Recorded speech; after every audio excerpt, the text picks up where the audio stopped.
9 मई मुकदमे में एडीसी सरगोदा के फैसले का खैर मकदम करते हैं। सरगोदा में 9 मई मुकदमे के हवाले मुकदमे में एडीसी सरगोदा के फैसले का खैर मकदम। बैरिस्टर अकील मलिक ने कहा कि आज सरगोदा की अदालत ने आईन और कानून के मुताबिक फैसला दिया। की तरह या ब्लैक एंड वाइट आपके सामने वो ओपन एंड शट केसेस हैं। अब ये लोग वो हैं जो इन केसेस में मुलविस थे और आज इंसदाद दहशत गर्दी की अदालत जो सरगोदा की है उन्होंने फैसला दिया फाजिल जज साहब ने, और बिल्कुल इंसाफ के तमाम तर तकाजे पूरे किए गए, फेयर अपॉर्चुनिटीज़ दी गई, तमाम तर वकला वहाँ पे मौजूद थे और वकला वहाँ पे उन्होंने अपने दलाइल पेश किए। जब एविडेंस आपके ख़िलाफ़ हो और जब आपको किसी भी शक का फ़ायदा ना मिल सके तो ज़ाहिरी बात है कि एक ओपन एंड शट केस हो, और ओपन एंड शट केस 9 मई के दीगर मुकदमात भी हैं। GHQ का केस उठा के देख लें, जो GHQ के ऊपर हमला किया, और उसके साथ दीगर जो मकामात थे, जिना हाउस लाहौर का जो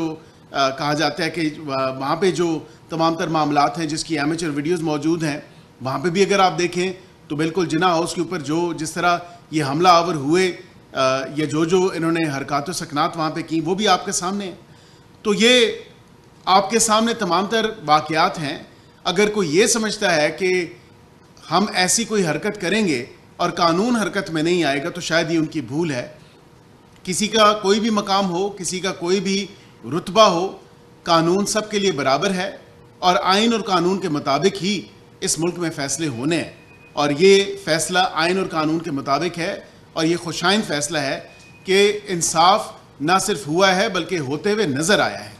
अब वो लोग जो इस चीज़ की डिमांड करते थे कि फ़ैसलों में ताख़ीर क्यों हो रही है, शायद कोई एविडेंस मौजूद नहीं है तो इसलिए केसेस के फ़ैसले नहीं हो रहे, और 2-2 साल गुजर चुके या 2-2 साल से ज़ायद अरसा गुजर चुका कि इन केसेस के फ़ैसले नहीं हुए।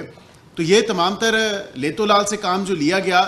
बेशतर केसेस में, ये उन तमाम मुल्ज़मान की तरफ से लिया गया जो कि अपनी पेशियों पे या जिस दिन उनकी तारीख पेशी होती थी उस दिन ये लोग पेश नहीं होते थे या इनके वकला वहाँ पे मौजूद नहीं होते थे। अब आपके सामने है कि केस जब प्रोसीड किया है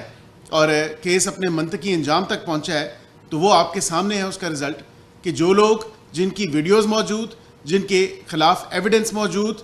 और वो एविडेंस जो ब्लैक एंड वाइट में उनके ख़िलाफ़ मौजूद है, और वो तमाम तर शवाहिद जो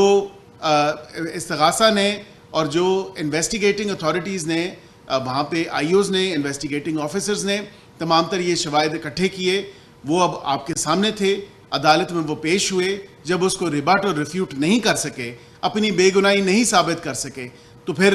ज़ाहिरी बात है जो आपने काम किए हैं, जो आपने स्टेट के ऊपर, रियासत के ऊपर हमला किया है या रियासती अमलाक पे हमला किया है, तो वो आपके सामने उसका नतीजा फिर यही निकलता है। तो मैं दोबारा गुजारिश ये करूँगा कि जिन लोगों को 5 अगस्त का ये चूना बेचा जा रहा है या चूरन बेचन जा रहा है उनको भी मैं कहूँगा कि खुदारा होश के नाखुन लें। आप किसी भी सियासी जमात के लिए बतौर ईंधन इस्तेमाल मत हों।